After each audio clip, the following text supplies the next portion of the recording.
Assalamualaikum warahmatullahi wabarakatuh. Sobat IPS yang bahagia di sana. Aneh yang bahagia. Mana nih? Assalamualaikum warahmatullahi wabarakatuh. Baik anak-anak, di sini kita akan belajar melanjutkan materi yaitu tentang pengaruh interaksi sosial terhadap kehidupan sosial dan kebangsaan. Materi ini ada di bab 2 kelas 8. Kemudian untuk selanjutnya, tujuan pembelajaran kali ini, siswa diharapkan mampu memahami pengaruh interaksi sosial terhadap kehidupan sosial dan kebangsaan. Nah, pada materi kali ini, pengaruh interaksi sosial terhadap kehidupan sosial dan kebangsaan ada 3 materi yang kita pelajari bersama. Yang pertama yaitu mobilitas sosial, yang kedua pluralitas, dan yang ketiga konflik dan integrasi.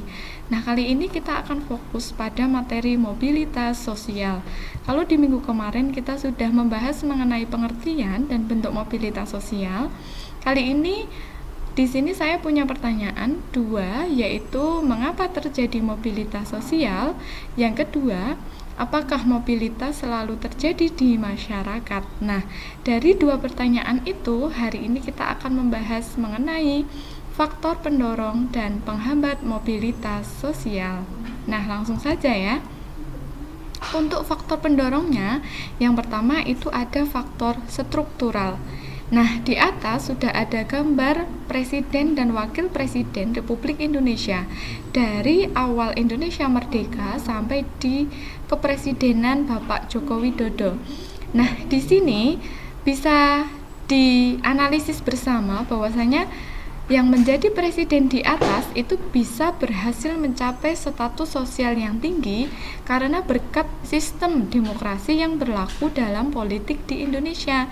Jadi, sistem demokrasi di sini dapat kita garis bawahi, yaitu karena ada sistem demokrasi itu timbullah adanya kegiatan pemilu, pemilihan umum. Sehingga dari pemilu itu, setiap warga negara Indonesia dapat mencapai status sosial yang berupa jabatan politik yang tinggi.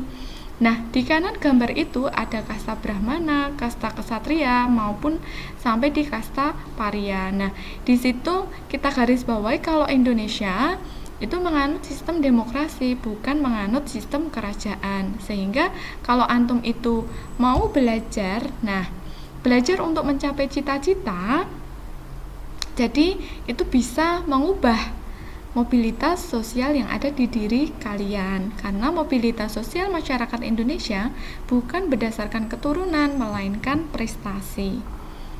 Lanjut di faktor yang kedua, yaitu faktor individu. Nah, setiap individu itu memiliki perbedaan dalam hal sikap, pengetahuan, dan keterampilan. Ada analogi 2 gambar, individu A dan individu B. Individu A itu memiliki ambisi dan komitmen yang sangat kuat.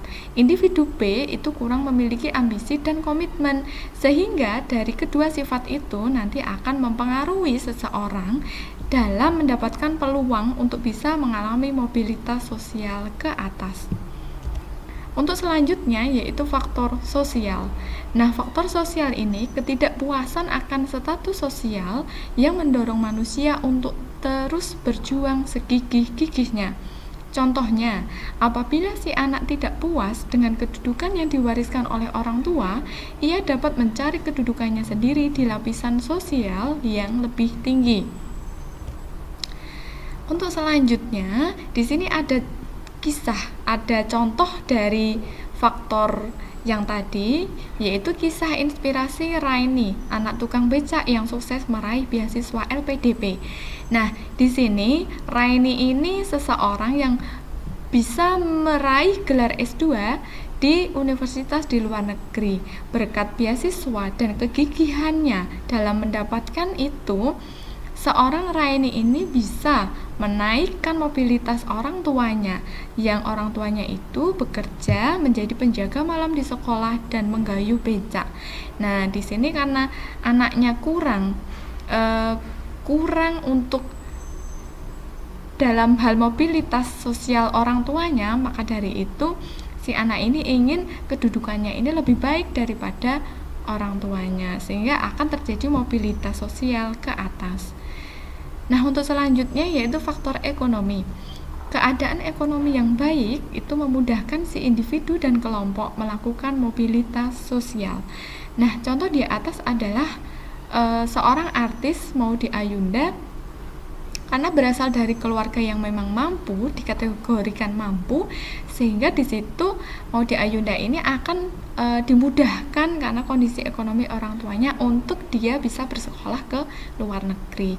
Nah, masyarakat yang ekonominya baik itu cenderung lebih mudah melakukan mobilitas sosial karena mudah untuk memperoleh modal pendidikan maupun kesempatan yang lainnya. Yang berikutnya yaitu faktor politik. Nah, stabilitas sosial dari suatu negara itu mempengaruhi mobilitas sosial. Nah, di sini sudah ada perbandingan dua situasi. Situasi yang pertama itu adalah stabilitas politik yang baik saat ini. Jadi pemerintahan saat ini itu berpengaruh pada negara yang aman dan damai, sehingga para pemimpin dapat menjalankan roda pembangunan. Ketika pembangunannya bagus, akan berpengaruh kepada di masyarakat itu akan berlangsung dinamika kependudukannya atau dinamika kehidupannya itu akan berlangsung dengan baik pula.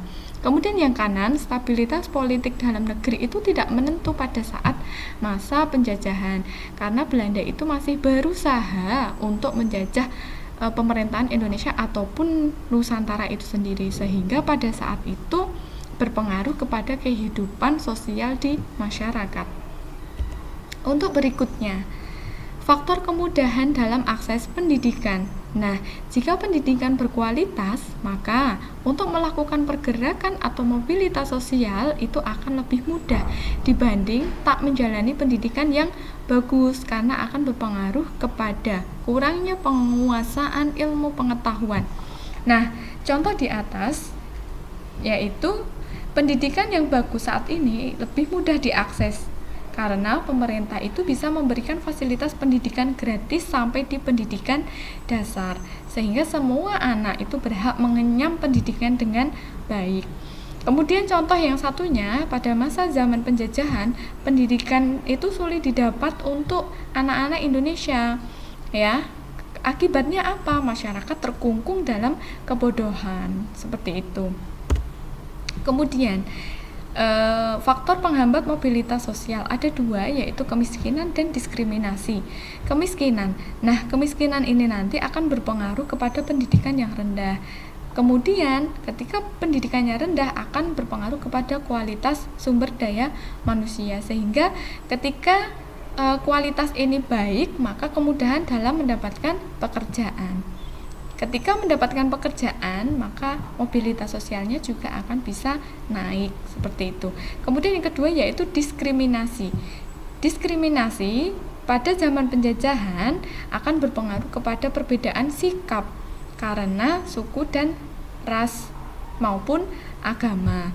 Nah, dari sini akan berpengaruh kepada masyarakat Indonesia dengan masyarakat Eropa itu mendapatkan fasilitas yang berbeda dalam mengenyam pendidikan, ya, sehingga pada masa zaman penjajahan ini dalam hal pendidikan antara masyarakat Indonesia dengan masyarakat Belanda ini dibedakan. Yang mendapatkan fasilitas baik ya masyarakat Belanda, yang tidak untuk masyarakat Indonesia. Jadi di sini karena perbedaan sara ini membuat anak-anak bangsa Indonesia akan sulit untuk melakukan mobilitas sosial. Jadi seperti itu untuk materi di faktor pendorong dan penghambat mobilitas sosial. Semoga bisa dipahami. Terima kasih.